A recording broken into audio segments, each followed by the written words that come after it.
Hello বন্ধুরা, good morning. তো আজকে আবার একটা দিন শুরু। তো কালকে রাতের পরোটা তরকারি ছিল অনেকটা, তো আমি সকালে নিয়ে বসে পড়েছি। খেয়ে দিয়ে এবার রান্নাঘরে চলে এলাম। তো আপনাদের তো আগের দিন দেখিয়েছি আমি মোচা কেটে রেখেছি।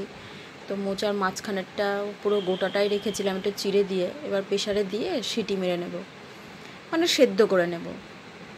তো আমার সঙ্গে থাকুন, দেখতে থাকুন আমি আজকে কি রান্না করি আর আমার আজকের দিনটা কিভাবে কাটাই। তো রঙ্গনের বাবা বাজার থেকে নিয়ে চলে এসেছে ফুলকপি। এইটুকু ফুলকপিটার দাম হচ্ছে 50 টাকা, কারণ এত সবজির দাম কি বলবো। তো আলু ফুলকপি কুটে নিয়েছি, আর একদিকে একটু ডালও বসিয়ে দিয়েছি। তো রঙ্গনের তো ডাল ছাড়া হয় না, তো ওই জন্য এবার ফুলকপির তরকারি, মোচা আর মোচার মাঝখানেটা সেদ্ধ করে ওটা কাঁচা লঙ্কা, সর্ষের তেল, লঙ্কা এইসব মানে নুন এসব দিয়ে একটু মেখে নেব। ওটা গরম ভাতে খেতে ভীষণ ভালো লাগে। তো প্রথমে ফুলকপিটা ভালো করে ভেজে নিচ্ছি। ফুলকপিটা বেশ লাল লাল করে ভেজে নেব। আর আমি আদা আর কাঁচা লঙ্কা একটু বেটে নিয়েছি, জিরের গুঁড়ো দেব, হলুদ লঙ্কার গুঁড়ো এসব দিয়ে ফুলকপিটা রান্না করব। ফুলকপিটা ভেজে তুলে রেখে তারপর আলুগুলো ছাড়বো। খেতে ভীষণ ভালো হয়েছিল। তো আমার শাশুড়ি মা বলল খেয়ে যে খুব ভালো হয়েছে।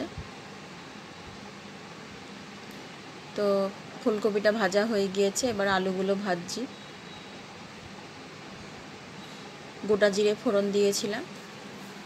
তো বন্ধুরা, আমার ভিডিও যদি আপনাদের ভালো লেগে থাকে, প্রতিদিনের মতনই আমি একটা কথা বলছি, যদি আমার ভিডিও আপনাদের ভালো লেগে থাকে তবে অবশ্যই একটা লাইক করো, কমেন্ট করো, শেয়ার করো, আর অবশ্যই আমার চ্যানেলটি সাবস্ক্রাইব করে দিও। সাবস্ক্রাইবটা তুলে নিও না প্লিজ, তাহলে মনটা নষ্ট হয়ে যায়। তো আমি যেভাবে তোমাদের পাশে আছি তোমরাও আমার সেভাবে পাশে থেকো, তাহলে আমারও ভালো লাগবে। এবার ফুলকপিটা মশলা দিয়ে কষিয়ে এবারে ফুলকপিগুলোও ছেড়ে দিলাম, দিয়ে ভালো করে কষাবো। কষিয়ে জল ঢেলে দেব।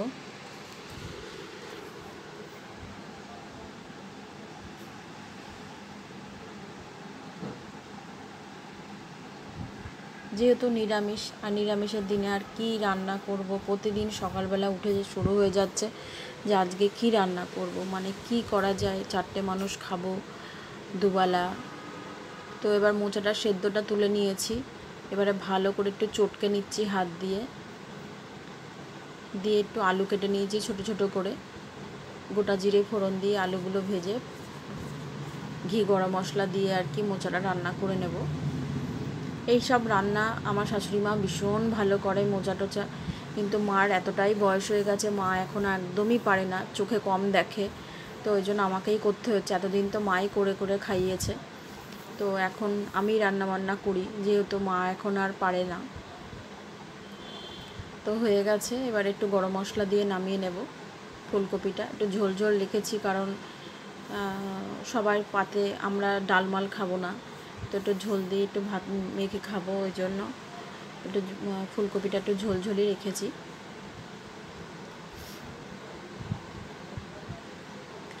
তো প্রতিদিন তো একঘেয়ে সারাদিন কি রান্না করছি, কি করছি না করছি, একই ভিডিও পোস্ট করছি।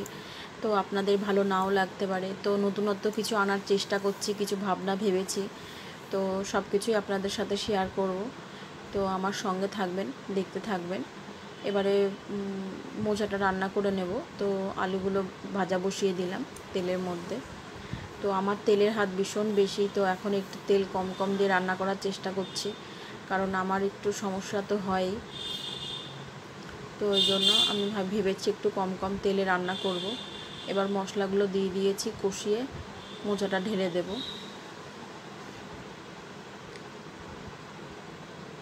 লঙ্কা চিড়ে চিড়ে দিয়েছি।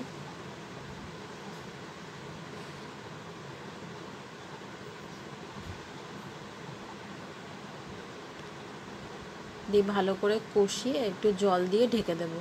মোচাটা সেদ্ধ করাই, কিন্তু যেহেতু আলুটা একটু সেদ্ধ হবে ওই জন্য একটু জল দিয়ে মোচাটা এবার ঢেকে দেব। তো এবার ঘরে চলে যাব, একটু আমার প্রেশারের ওষুধটা খেয়ে নেব। রান্না করতে করতে ভুলেই গেছিলাম, তো প্রেশারের ওষুধ নিয়ে বসে পড়েছি। তো দুটো ওষুধই এবার এক এক করে খেয়ে নেব। দুটো ওষুধ নিয়ে নিয়েছি, দেখুন বন্ধুরা, এরকম প্রতিদিন আমাকে খেতে হয়। তো আর কি বলবো। তারপরে বিছানাটা ভালো করে গুছিয়ে নিলাম।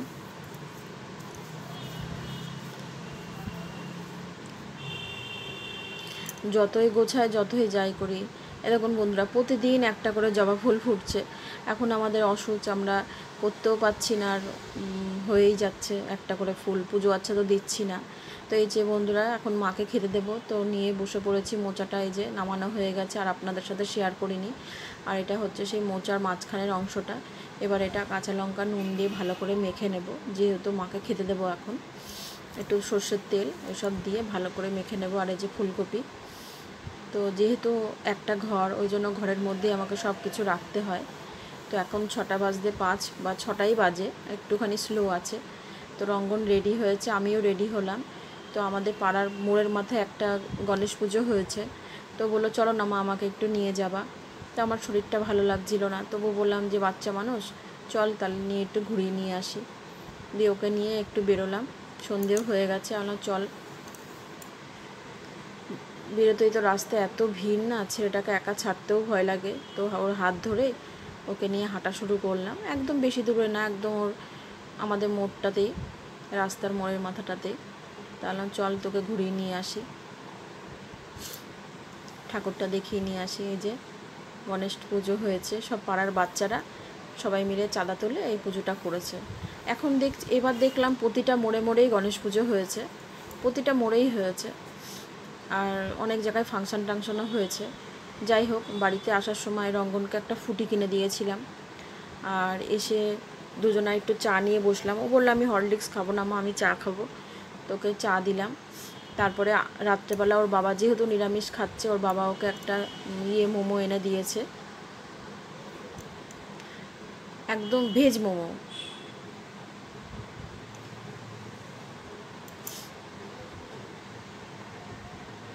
ও বাচ্চা মানুষ, ওর দোষ নেই, সবাই বলেছে ও বাচ্চা, ওর দোষ নেই, ও খেতে পারে। তো ভিডিওটা এখানেই শেষ করছি।